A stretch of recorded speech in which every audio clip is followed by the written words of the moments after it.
Hello and welcome back to the UCLA Bruins Insider Podcast. I'm your host, Andrew Ferguson, writer for UCLA on SI. Today we have a very exciting episode where we will be looking at where UCLA stands in the NCAA bracket following Selection Sunday. We'll be going over UCLA's potential ceiling as well as their floor in this tournament, as well as three players who I believe hold the keys to a very deep UCLA run. But before we get started, I want to thank everyone right now who's listening, Apple Music, Spotify, or even YouTube. It all means a lot to me, and I cannot thank you enough. But without further ado, let's get right into it. So UCLA, has officially gotten their seed. They're set in stone. They're ready to go. They are a 7th seed in the tournament. Their first opponent will come on Friday, March 20th against UCF, a 10th seed who has been sneaky good all season.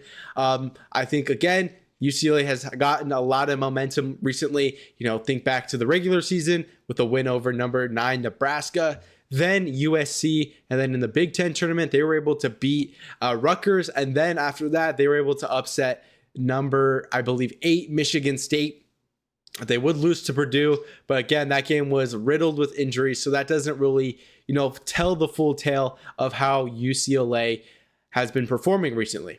Do I think, this seed is good for UCLA?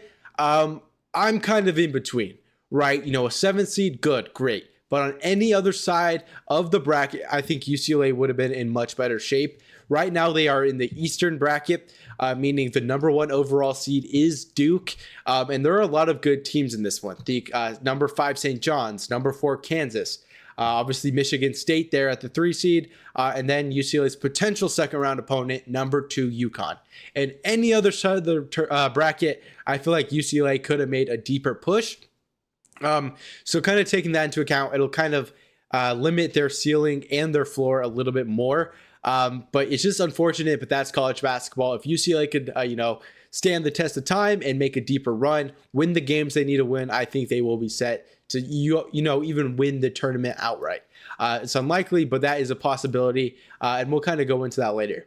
But again, looking at UCLA's potential matchups, who are probably set in stone, as we get further and further down the tournament, obviously there is a little bit of ambiguity, for the Bruins. So in the first round, obviously I mentioned UCF. UCLA enters this game as a 6.5 point favorite.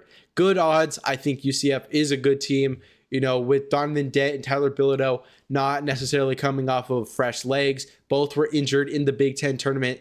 Expected to come back in this game, but still that is some playing time that would be useful heading into this tournament, obviously. So I think UCLA could be able to take, advantage of that, move on to the second round. The second round, that's where things could get dicey for UCLA. I believe, if anything, this is UCLA's reality, where I think UCLA will most likely end up as, not necessarily touching their ceiling and their floor, but kind of looking at who UCLA could play. It's either between UConn and number 15 Ferdman. UConn is a 20.5 point favorite over them, which again kind of lets you know that UCLA should be getting ready to play UConn now. Analyzing film, understanding their weaknesses, right? Things like that are important, especially for that second round. I think, if UCLA gets past them, I feel like UConn might be that brick wall that hits UCLA hard. And UConn's a number 2 seed for a reason. I think the only chance that UCLA can, win this game is if, you look back to UConn's last matchup before, the seeds were announced. UConn lost by 20 points in the Big East final against St. John's, another potential UCLA opponent if they get past this game. So again, if they could really look at that game, see what UConn struggled with and then apply it, I think UCLA is able to make the Sweet 16. But as far as reality goes, where UCLA will fall, I think it has to be that second round exit. UConn is a great team, right? And UCLA has been up and down. You never know when you're going to get a bad game from these teams. And I think that's where UCLA's luck runs out. Do I want that to be the case? Obviously not. I think they should be able to go much further. But like I said, it is just a tricky, place to be in the bracket. As far as ceiling goes, kind of breaking down all the potential paths that UCLA can kind of move forward and advance. I like where UCLA could sit, right? I think if, the second round goes well, UCLA picks up a huge win against UConn, makes, the upset of the tournament. UCLA is in really good shape. This gives them the opportunity to be the Cinderella team of the tournament and really make a deep push. Up next in the Sweet 16. Now, this could be between two teams, but, both present different challenges. For example, Louisville plays South Florida. I think Louisville can win that game, and that'll put them in the second round. Their opponent comes down to either number 3 Michigan State or number 14 North Dakota State. Michigan State will win that game. I'm not going to, say, oh, there's a potential for an upset here. I don't think so. I mean, Michigan State hasn't been the best recently, obviously coming off of a loss to UCLA, especially with, UCLA being pretty banged up in that game. So that sets the stage for Louisville versus Michigan State to play UCLA in the Sweet 16. Who do I want to win that game? If you are a UCLA fan, if you're a person in the building, a player, I'm going to want to see Michigan State make that Sweet 16 game against UCLA. And here's why. Obviously, Louisville is the worst opponent on paper. They're not that good. They're a 6 seed, obviously a large gap between a 6 and a 3 seed. But when you kind of look at UCLA's track record against Michigan State, obviously they lost by 30 in the Big Ten tournament. On the Big Ten tournament in the regular season back in February, right? UCLA has that familiarity with, the Spartans, right? That win in the Big Ten tournament when UCLA was banged up. That is a huge factor in why I think UCLA could, benefit from having to play the Spartans in the Sweet 16. Following that win, that's when it gets a little scary. Now we're in the Elite Eight, where the best of the best are going to play, where it's an absolute bloodbath, upsets, blowouts, things like that always happen in the Elite Eight over the years. I'm looking at the other side of the bracket where, we will get that, Elite Eight opponent. Obviously, Duke is a favorite to probably make that game. And then you have number 5 St. John's, who has, again, mentioned earlier, they beat UConn by 20 points in the Big East final. Number 4 Kansas, who's been sneaky good all season, a little bit up and down, but they have remained among the best in the nation. They were able to beat Arizona earlier this season. Again, just a testament to how good, this side of the bracket is. Again, when you're looking at that, I think, Kansas and St. John's will play in the, the second round, and that'll kind of give way for, a matchup against Duke. I don't think Duke will have problems with Siena, number 16 seed. Duke's a 30-point favorite in that one. Ohio State, TCU, that one's kind of a coin flip, but I think Ohio State can play. I think they just got a lot of good players on that team. Obviously, they put UCLA in their place earlier this season. So that kind of sets the stage for Duke to move on to the Elite Eight, where I think that is UCLA's realistic ceiling, the highest they can go. Right? I think UCLA would lose that game, right? If they are able to beat UConn. I think if they beat UConn, the path to the, Elite Eight gets a lot clearer. And that's where I expect UCLA to finish their tournament off if everything goes right. But just in a, La La Land, in a perfect world for UCLA, every shot's going in. Steven Jamerson scoring 20, Eric Freeney scoring 15 off the bench. I think UCLA could probably ultimately run the table. Again, if you kind of recap what UCLA's had to go through to even get to that point, it makes sense, right? A number 2 win over UConn, a number 3 win against Michigan State, and then a win against Duke. You have a 1 seed on your resume, a 2 seed and a 3 seed. That'll open up things a lot in the Final Four. UCLA will be a scary team to face. They will be the team that no one really wants in their way on their path to the championship. Final Four, again, I feel like UCLA could drop out there, but if they beat, Florida, that'll set them up for a good championship run. And honestly, it's up in the air. You just got to say a prayer and hope UCLA wins the championship. The other side of the tournament's a lot weaker. Michigan and then Arizona are the other teams you have to worry about, kind of on the West and Midwest divisions. But now kind of back to UCLA's floor. Where's the bottom line for UCLA to kind of advance? We talked about how their ceiling is an Elite Eight appearance, and the reality is probably a second round exit against UConn. The floor is a loss to UCF. Early on in the tournament, you never know. UCLA coming in with Donovan Dent and Tyler Bilodeau coming back from missing, the Michigan State game. Bilodeau missed, I think they both played 10 minutes in the games they got injured. Bilodeau 10 minutes into the Michigan State game, and then Donovan Dent 10 minutes into the Purdue game. I think, again, that might be too hard for UCLA to overcome. That might throw off, UCLA's best players' rhythm. They could have played in both the games to end the Big Ten tournament, but again, it's all about preparation for the big dance, this one. So again, I think if those factors prove to be too strong, obviously a neutral site might be troubling. Again, UCLA is going to be playing this game in Pennsylvania.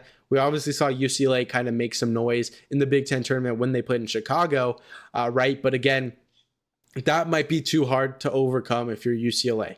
Florida is a lot closer, obviously, to, Pennsylvania compared to LA, right? So again, that's a pseudo home court advantage for UCF. Obviously, it's a neutral site, so there's going to be fans, from UConn, Fordham, all of those places. But I think UCF will have more fans there. I hope UCLA Nation proves me wrong and gives UCLA that home court advantage, that pseudo home court advantage. That's what UCLA would need to, win that game cleanly. But if they lose that game, it's a bad shooting night for the Bruins. We saw in Rutgers, UCLA shot 38%. I don't think UCF will give UCLA the ability to move on if they play that bad of a game. But kind of just to recap, kind of put everything together, the complete ceiling for UCLA is an Elite Eight against Duke. Duke is so good.